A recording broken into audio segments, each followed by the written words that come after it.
Hey guys, this is Jay Doran, CEO of Culture Matters. Today I want to talk to you about keeping your daily schedule, keeping the fires burning within you. Why do I want to talk about this today? Because right now, it's really hard for me to film this video. What does that mean? Well, I love talking. If anyone knows me well, knows me in person, I never shut up. It's actually hard for me not to. However, I got up at 3 in the morning this morning. I've been grinding it all day, and I literally was about to fall asleep about 5 minutes ago. Now, a shortcut to some energy was this right here, Red Bull. And there's no wings here. It will kill me someday if I don't decide to stop drinking it. So what are some ways that I've been able to get myself energized and back on track without drinking copious amounts of Red Bull? And yes, in the past, caffeine all day long. However, I always burned out. So how have I been able lately to keep going? First things first, early to bed, early to rise makes a man healthy, wealthy, and wise. Ben Franklin said that. What does that mean? Obviously, the earlier you go to bed, the easier it is to wake up. Now, it's easy to preach at people and tell, oh, just go to bed earlier. We've got busy lives. We all, you can't always go to bed very early. But one thing I've noticed that's helped me personally is very interesting. So about a month ago, I decided to start watching Shameless. And I'm a little ashamed of myself because I've literally invested 50 or 60 hours of time that I could have been giving value to you guys in watching Fiona Gallagher be crazy and Frank Gallagher drink himself to oblivion. And anyone that's seen that show, Shameless, and this I guess is a shameless plug, no pun intended, it's awesome. However, if you haven't accomplished the goals that you want to get done in your life, sometimes you have to sacrifice what you want now for what you want most. So where the heck am I going with this? Well, I would find that after a long day from working 6 in the morning or whatever it was for the day to 7 at night, I would be very tired, but I didn't want to quite go to bed yet because I felt like I was missing something or I needed to do something quote unquote fun, which was really just like being a condition of an environment, meaning I thought that's what I needed to do to have fun, to decompress, maybe eat some Chinese food and watch Shameless or any TV show, or maybe eat popcorn or ice cream and just hang out. Well, what I found was when I did that, I'd end up watching, when I was really tired about to fall asleep, I'd start watching I'm just gonna watch one episode. And then all of a sudden I'm watching 5 episodes. It's 12 in the morning. I'm wide awake because I'm all amped up because of all the dramatic stuff that's going on. And I'd end up waking up the next day at like 9 in the morning.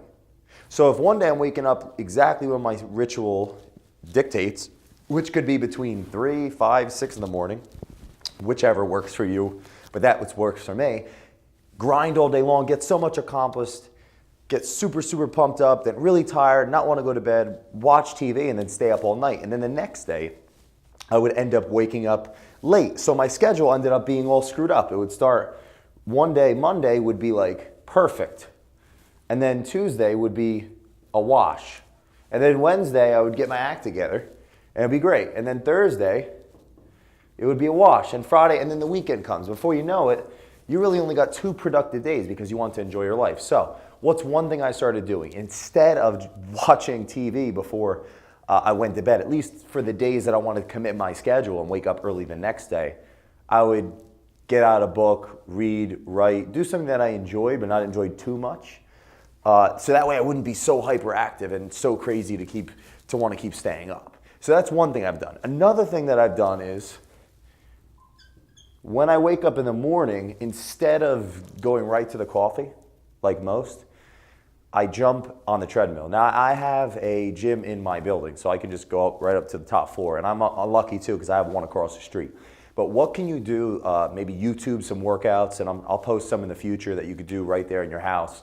What can you do to wake yourself up, to get a little bit cardiovascular and to kind of wake your body up, wake your mind up? So as soon as I get up, I jump on the treadmill and I actually read a book. Now I'm not running on the treadmill.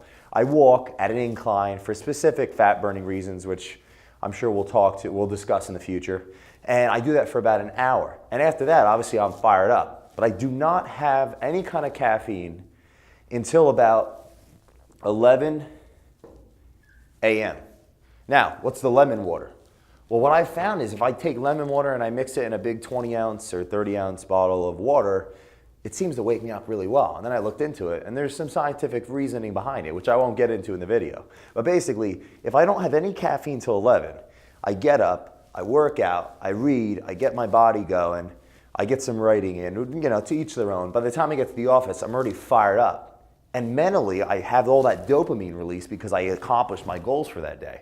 So as soon as I get in the office, whatever I'm doing, whether it's making hot calls, whatever it is, coaching, speaking, I'm fired up. And I make sure I discipline myself. Like, all right, let me keep going until about 11 o'clock. Then maybe I'll take like a coffee or find that energy. And that seemed to help me go well into the late afternoon without burning out.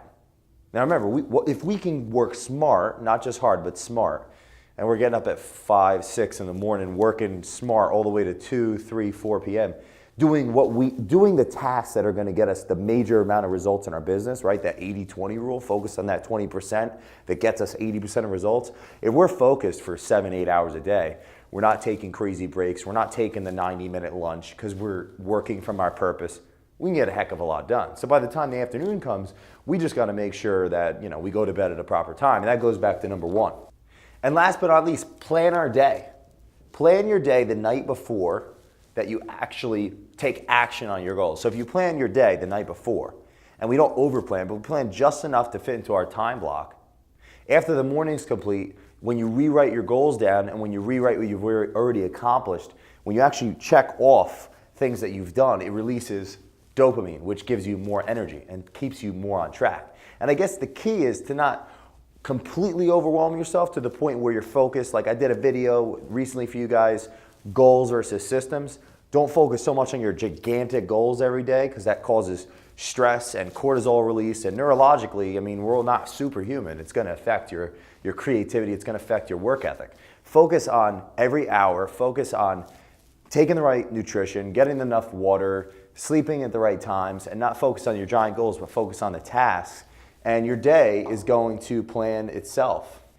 And at the end of the day, it goes back to how many hours of sleep do you really need? Now, if you haven't tested this out, because some people need 4 hours, which is rare. Some people need 8 or 9 or 7 or 6. If you haven't figured out how many hours of sleep you actually need to be your most productive self, try that. Because think about it. If you had an extra 2 hours, or if you're used to sleeping for 8 hours, but you really only needed to go to bed at 9 or 10 p.m. naturally, and your body normally woke you up at, let's say, 5 a.m.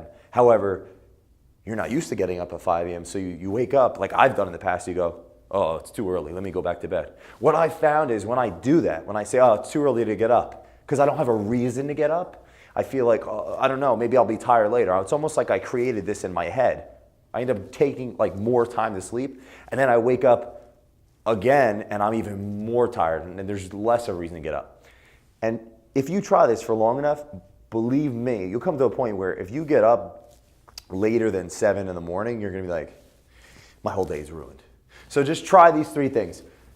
Make sure that before going to bed, don't do something crazy that's gonna wake you up and you feel tired. Work on something that you enjoy, but not too much to wake up. And for me, that's reading or writing. Second, lemon water in the morning, no caffeine until about 11 a.m. Try it, it's worked phenomenally. Sometimes when you're tired, you really just need a lot more water. So I drink about 20 ounces of water every hour. You can look it up on Google based on your weight, it'll tell you. And the third is plan your day the night before so you know exactly what you gotta get done. Check off your goals to give you that extra energy, but don't overwhelm yourself like I did today where I scheduled the whole day out from 3 a.m. to it's 7:30 at night, and I get in here, I'm like, oh my God, how am I gonna do this? So at the end of the day, based on what your purpose is, what your why is, like, this is what I live for. I love giving value. I love helping people. So I got to wake myself up for you guys. Remember that at the end of the day, if you're working from your purpose, you'll find the energy somewhere, right? So I hope this was of value to you guys. Doran, CEO of Culture Matters. Check out yourunstoppableculture.com. Have a great day.